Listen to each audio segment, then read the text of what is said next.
Welcome back, everyone. Next, we have Independence Contract Drilling, Inc. It trades on the New York Stock Exchange under the symbol ICD and provides land-based contract drilling services for oil and natural gas producers in the United States.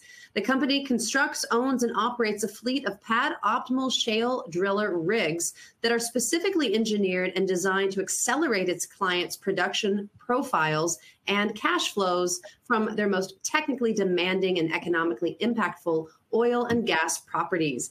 Please welcome President, CEO, and Director Anthony Gallegos. Nice to see you, Anthony. Anna, so glad you guys are having us here. All right, the floor is yours. Call me back when you're ready for questions. Great. Well, thank you so much. I want to spend about 20 minutes kind of walk you through some slides, tell you a little bit about who we are, what's going on in the contract business, and leave some time at the end for any questions you have.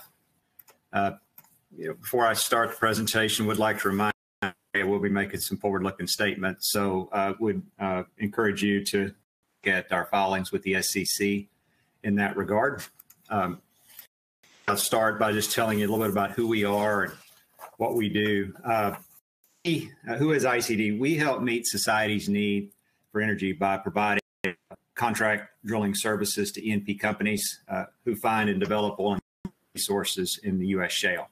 We're the only publicly traded spec land driller. All we do is own and operate land rigs in the lower 48. As I go through this presentation, I'm going to highlight a couple things. We've got a fantastic fleet. We are the recognized leader for service journalism. We have a really good customer list. It's a wide array of types of E&P companies there. And back in 2022, we did a debt refinancing that we believe is going to allow us to unlock the embedded value in our. So at the end of the presentation, I hope to tie all this together and make you why we think ICD is the best equity investment in OFS today. So I'd like to quickly sum up the fleet. We have 26 marketed rigs in our fleet. We had 20 of those working earlier this year. Of course, the goal is to get back to 21 by the middle of next year, 2024. We had some 300 series in our fleet, which we built very recently. Now we've been adding to that, growing our series presence through some conversions of our 200 series rigs.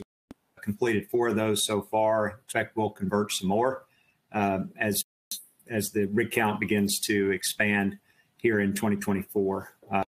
One recent thing here in the third quarter, we began to roll out what we call our impact offerings. That includes software, so things mitigation, oscillation software, back to bottom sequencing software, also some EDR packages.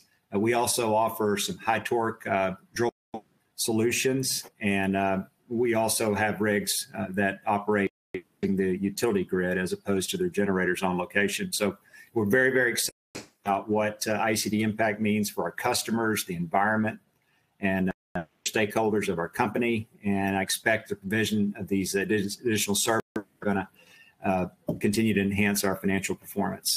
As you can see to the right there, that we do, our geographic market is Texas and the contiguous state. As I said, we work for a wide array of customers. Structured our company to be able to work for the super majors, the biggest of the big, the large independents, and like everybody, we do a lot of work with private E&P companies. In terms of geographic positioning, we deploy our rigs within our target market, what commodity prices are doing, what the outlook is for those. As you can see here in this year, we've seen some migration rigs. We started out the year with half our fleet in the Haynesville. Haynesville went through a down over the course of the first half of this year. We subsequently moved 6 rigs out of there over to the Permian Basin. Most people would agree that these two basins, the Haynesville and the Permian, make up our target market, are the most exciting basins in the 48. I think it's a good place for us to be. Look, while we've got a very capable rig fleet and fantastic people, I believe what sets us apart as a company is delivering high levels of customer satisfaction. Everybody says customers are number one. But at ICD, we truly believe that it's integral, intentional part of our differentiation strategy. We've had an evolution underway over here at ICD in terms of our drilling rigs capabilities.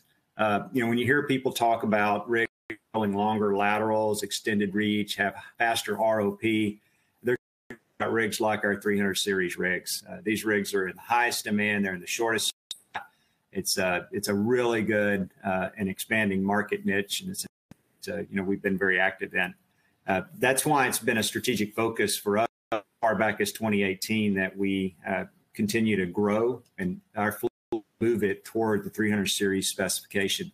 And the pie charts you see on this chart summarize that evolution. It began with the merger with Sidewinder back in 2018. Companies had built 300 series rigs, and now we're adding that 300 fleet with our 200 to 300 series conversions. You'll see what that meant for our financial results in a couple slides here in a minute. With this ability to convert our 200s to 300 series rigs, we're now able to move a fleet that essentially is 96% 300 series specification. That's really important because I think that, if you think about contractors' rig fleets out there, I'm not sure anyone else can say that 96% of their fleet has a 300 series specification. I wanted to show this slide right here that it demonstrates how our fleet to 300 series spec has impacted our financial performance. What the slide shows is our rig margin per day performance. And I think it demonstrates just how much we are exiting this most recent slowdown compared to cycles for ICD. A lot of that has to do with the 300 series rig we're talking about. And remember, I said they earn the highest day rate, the best margins, things like that. So as our rig fleet continues to grow into 300 series type rigs, obviously we would expect our margins are going to reflect that well. And that's also going to impact the comparability of ICD per day to industry peers and industry averages, which is what you see there on the side of that chart. This is a new chart to show you. I mentioned a couple slides back that we've been growing our 300 series. There's a lot of reasons why that's important, and investors should understand that. The maturation of U.S. shale and customer actions around field exploitation requiring longer laterals. And, those are probably most important drivers. If you believe that E&P M&A is going to continue, and a lot of that's about contiguous acreage, wringing out cost, things like that, then we think that the trend 300 series specification is going to continue as well and even grow. But we put in here to help illustrate the financial impact we could expect to see as we continue our 300 series presence. Think about this. In the first quarter of this year, when we reported record margin per day, only 50% of our fleet was 300 specification. So over this year, we've grown that very meaningfully. And we expect we'll do a couple more of these 200 series conversions as U.S. land rig count bottoms out here fourth quarter and begins to go the other way next year. So as we think out long term, we think at a minimum about 3/4 of our fleet will be exposed to 300 series pricing, which we've said that incrementally is somewhere between $2,000 and $3,000 a day than our 200 series pricing. Remember, the OPEX is between the two rigs, so the day rate uplift that we would enjoy post of a 200 series rig would be incremental to our margin per day. So as I mentioned, the market for rigs, super spec rigs, it's been tight and it's still tighter to realize. Even though the contract drilling industry has experienced a little bit of turbulence here over the course of this year, especially in the second and third quarter, we believe the outlook is very bright. Got a chart here that helps illustrate and show why we are so optimistic about the outlook. So we're optimistic about next year and beyond. And this chart provides you some data, and it kind of underlies the thesis around, based on the very positive commodity outlook, in respect to WTI natural gas pricing. In terms of nat gas, earlier this year, takeaway constraints, the warm northern hemisphere last winter, all that natural gas prices to dip pretty meaningfully. That definitely had a big impact on drilling for natural gas in the U.S., and the Haynesville in particular was impacted very, very much by that. As you can see in the data, and you're looking at EIA data, the outlook in terms of is obviously very good. Oil prices on the other held up much better over the same period. We did see some dips earlier this year based on some macroeconomic concerns, some banking crisis, things like that. But they within a band that has allowed E&P operators in the oil direct plays to more or less continue activity. There has been some trimming of rig counts in the oil basin and during the third quarter. That was, budget exhaustion. That, our customers listening to their investors' demand to be very disciplined from a standpoint and stuff like that. But again, you look at the outlook for very similar to gas. It's very positive in terms of price and what prices our customers will enjoy, which will subsequently drive demand for super spec rigs in lower 48. So I briefly told you about who we are and described the current market backdrop driving the contract drilling industry going forward. Now I have a couple of charts that show how ICD is benefiting from the market dynamics we've just reviewed and how this is going to allow us to unlock value for our stockholders. I'd like to start with a quick discussion on free cash flow generation, which, the driver of which is margin per day. So first, set the stage. As a contract driller, the biggest financial drivers for us are fleet utilization, strong day rate momentum, and robust margin per day generation. I do want to point out that our cost structure is very scalable. Our business has a lot of operating leverage in it. So, meaning once the rigs, the increases in revenue pretty much fall straight to the bottom line. I think before we turn to the financial discussion, I would like to just set the stage and briefly summarize our capital structure. Just to remind you, in March of 2022, we replaced a maturing term loan, which we had new convertible notes, and the most material terms of those notes listed here on this slide. There's a lot of information on this slide. I won't, but I would and do want to point out that the face amount and maturity date are very important benchmarks to keep in mind. The reason they're important is that they're favorably to the EBITDA and free cash flow, which we expect over the next couple of years, which I'll illustrate on the next couple of months. This slide right here provides our EBITDA generating potential across various ICD operating rig scenarios. In terms of rig margin per day, we're showing levels that we just guided to here in the fourth quarter. What also margins, what we just reported for the third, and then our margin per day back in the first quarter of this year. We've transposed what we look like from a leverage perspective at the top of the and what this chart really highlights is what returning one operating rigs will do for us as we enter the refinancing window late next year. Although I do feel that we will see some margin improvement, the point I'm trying to make is we really don't have to get to position the company to seek out better capital solutions that we can use to replace our convertible notes when they ultimately mature in March of 2026. Obviously, less leverage would be better, but you can see it will be possible when we get to 21 rigs, to the illustrative leverage metrics. And it also illustrates why getting back to 20 to 21 rigs is so important for ICD. This slide right here illustrates the type of cash flow that we believe ICD is capable of generating and what we intend to do with the cash flow over the next couple of years. As you can see, using revised and modest assumptions, which we've listed here on the right side of the chart, we expect to generate meaningful free cash flow over the next couple of years. Again, this illustration is based upon the margins we reported for third quarter, calculating the 2024 bar on the left, And we use margin that we reported back in the first quarter of this year, which we think is a good proxy for where we think margin will be in 2025. In other words, the growth in free cash flow that we're showing here really is being driven by just the fact that rigs back out, getting back to the 21 rigs that we had working earlier this year. So as you can see, good pathway here toward the company to be in the best place it can be as it approaches the window next fall.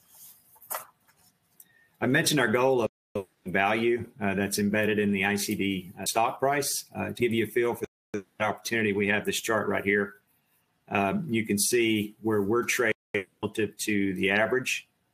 We estimate that when you look at the biggest four players in our industry they're trading at an average EV to active super spec rig of about 22 million, trading obviously at a pretty big discount to that.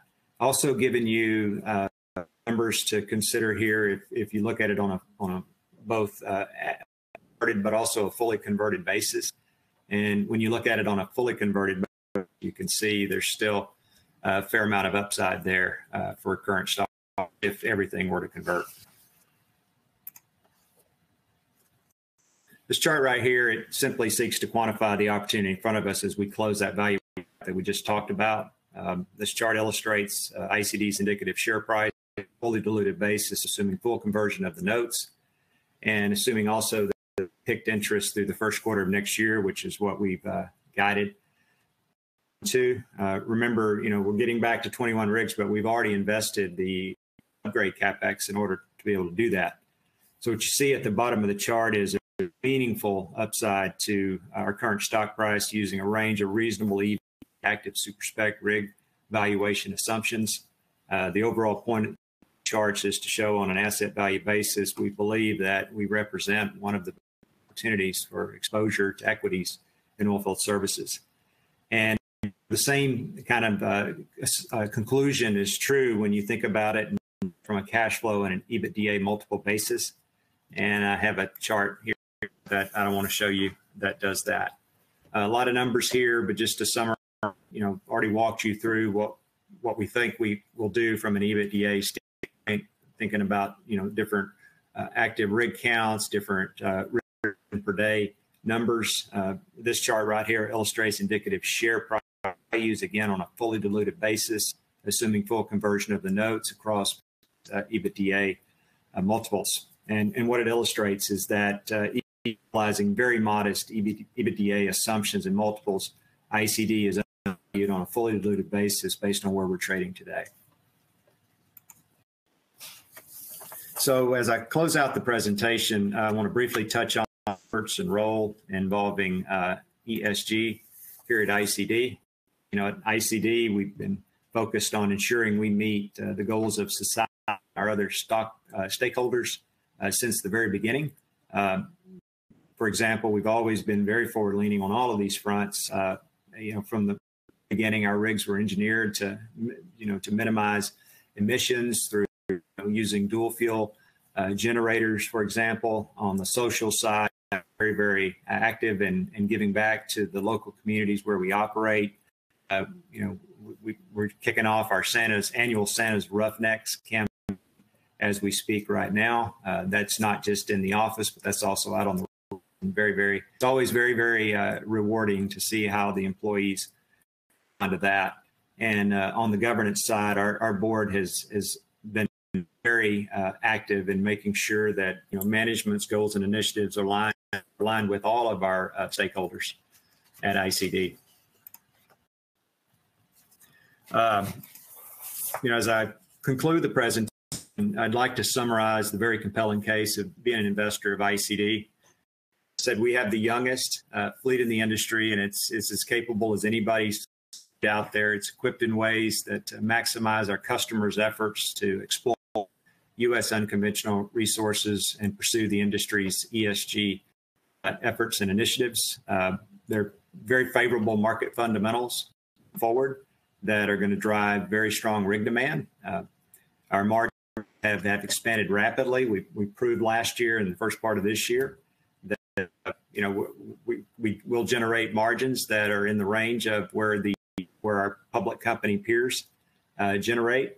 That made case there's very meaningful upside in our stock price, whether you look at it on an value basis, cash flow value basis, or EBITDA multiple basis.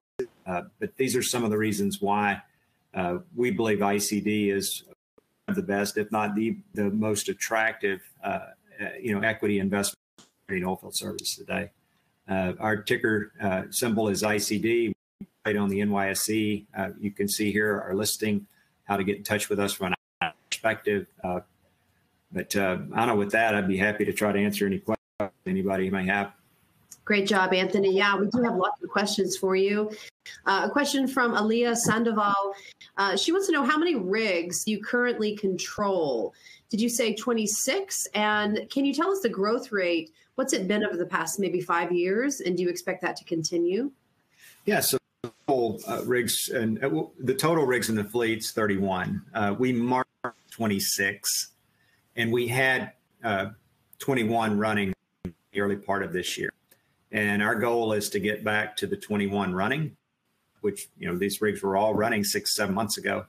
We think that's going to be easy for us to do from a capital perspective. Obviously, we need a supportive market in order to be able to do that. We're running 14 today. We've signed contracts for a couple of more. Those are starting to move out as we speak. So we've told investors and people is to expect to see us have rigs running by the end of this year, possibly 18 contracts. That'll leave us, 2 or 3 to get contracted in the first part of next year, which we feel pretty good about. But it's really what I would focus on is getting back to the 21 rigs. A bigger picture question about growth for us. We merged 2 companies back in 2018 that were both kind of subscale. We came together and, went through the downturn of COVID, rationalized the fleet, went through the assets, and that's how we landed on 26 marketed rig fleet. To go from 20 to 26, it's going to take investments in upgrades like that. But I think what the case that we're trying to make, we don't have to get back to 26 to pursue the goals that for the company, which is positioning ourselves to be able to address our maturity of our convertible notes in early 2026. And I think with the 21 rigs, with a reconstructive market, we're going to be able to position the company to be able to deal with that appropriately. Thank you for that. John Bear says, how might the proposed merger of PXD by XOM affect your rig utilization? Are you currently working with XOM? We are not today. We have worked for OEM affiliates in the past, but we're not today. That's an interesting merger because what they've come out and said, they do not expect to reduce rig count going forward. They're actually going to put the pedal to the metal and actually grow production in the Permian Basin. I'm talking on mobile. So we don't expect to see any rig lines from the combined companies. And those 2 companies are 2 of the most active operators in the basin. So that's a very encouraging sign for oilfield services, rig contractors in particular, that Exxon does not intend to reduce rig count as a result of the merger with Pioneer. Thank you. Sophia asks, is there much of a direct relationship between natural gas and oil demand with price and your top line? It doesn't. So on the top line, there's a relationship, is the push and pull between the 2 markets. And, you look at ICD, our target market is Texas and the contiguous state. The 2 biggest basins in that target market are the Permian and the Haynesville. The Eagle Ford's an important part of that, and we've worked down there before. Oklahoma, an important part of that as well, and we've been up there. But where there's the interrelationship is as the Permian bought out in terms of activity, and there's still more than 300 rigs working out there. It's still half of the U.S. land rig count today. But as that activity bought begins to pick up, once the Haynesville wakes up, which we think is more of a half of 2024 situation, where are those rigs going to come from? There are rigs that are stacked in the Haynesville, but it is a finite number. So eventually, if Haynesville activity picks back up, gets anywhere close to where it was a year ago, those rigs are going to have to be pulled from the Eagle Ford, are going to have to be pulled out of the Permian, and where those two are going to interplay with each other in terms of pricing. That's a very good scenario for ICD and people that own the tools that we own. But that's actually what we happen. It's just not going to happen in the first half of 2024. It's more of a back half of 2024 and 2025 situation where we think Haynesville picks back up. Now you got to keep it into perspective. There were 80 rigs in that basin a year ago. It's at 38, 39 today. Don't know that it goes to 80. It does, but I don't think it has to go back to 80 for the types of dynamics just described to play a role. Thank you for clarifying. Brian wants to know, where are you focused on growth? Is it more more rigs or more geographical locations? It really is rigs. It's rigs and the what we call our impact offerings.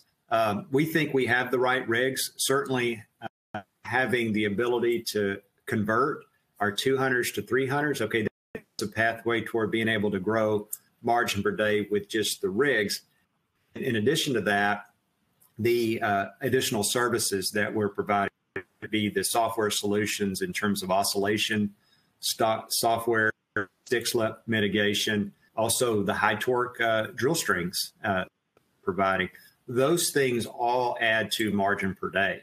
And those are the two ways that we do expect over the couple of years to grow. It's not going to be so much geographic as it is just getting back to the 21 rigs running, layering on the services and equipment that we can provide through our ICD impact offering. Where we would grow, if it were to ever occur from a geographic perspective, would be some sort of M&A. We've been active in M&A. We haven't done it since 2018, but prior to that, we had done it before. We're still open to doing deals like that. We think we are a great consolidation participant in that.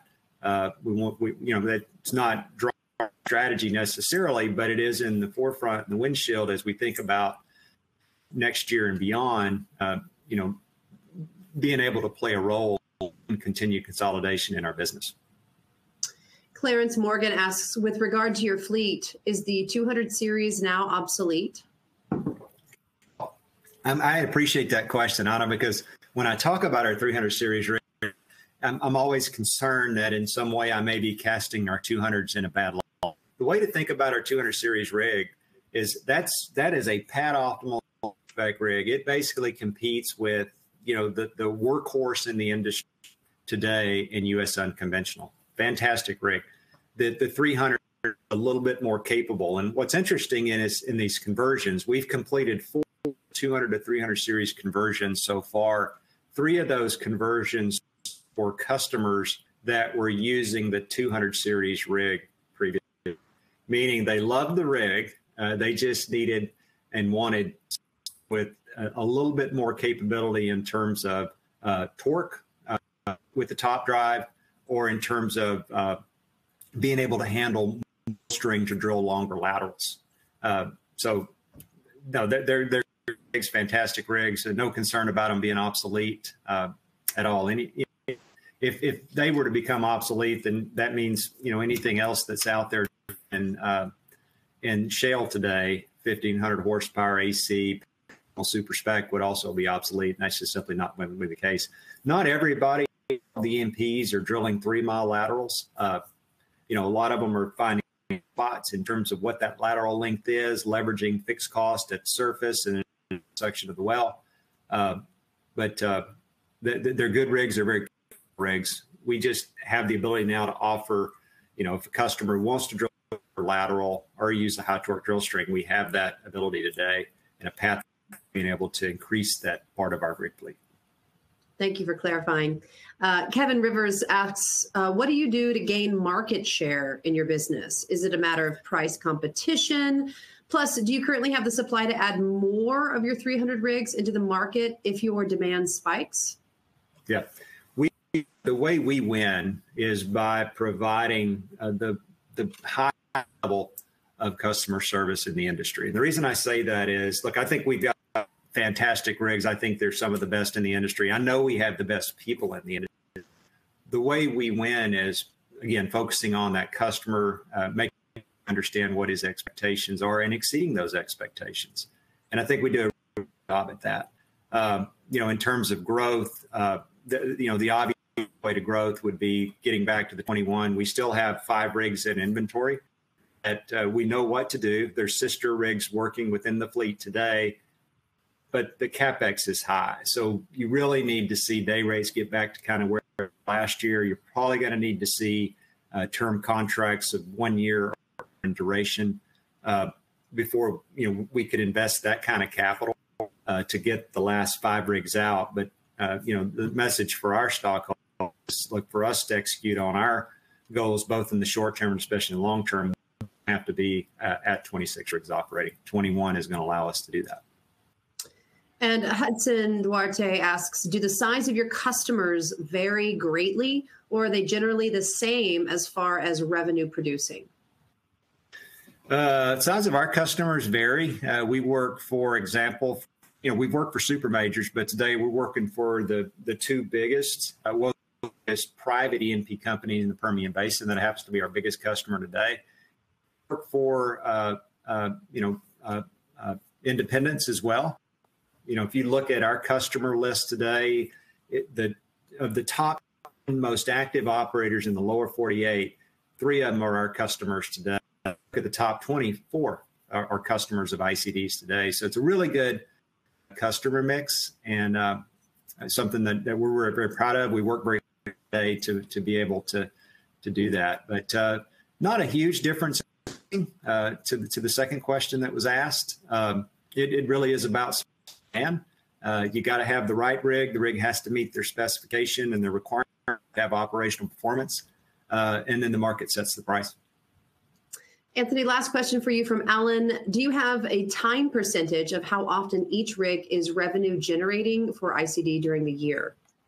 Yeah, a good to use on that would be in the 98 to 99% utilization. You're on contract for 365 days, but in your rig, for example, you are working at a slightly reduced day rate. There are typically some NPT, non-productive time associated with operating downtime, maintenance, things like that. But 98 to 99% realization is a good assumption. And most quarters we do it. And but great question. Perfect. Well, thank you so much for joining us on the conference. We always look forward to seeing you and hope you come back again in the near future. Anna, thank you so much. And we appreciate everybody making time today to see this presentation. Thank you. Perfect. Thank you. Okay, everyone, stay with us. We'll be right back. Right.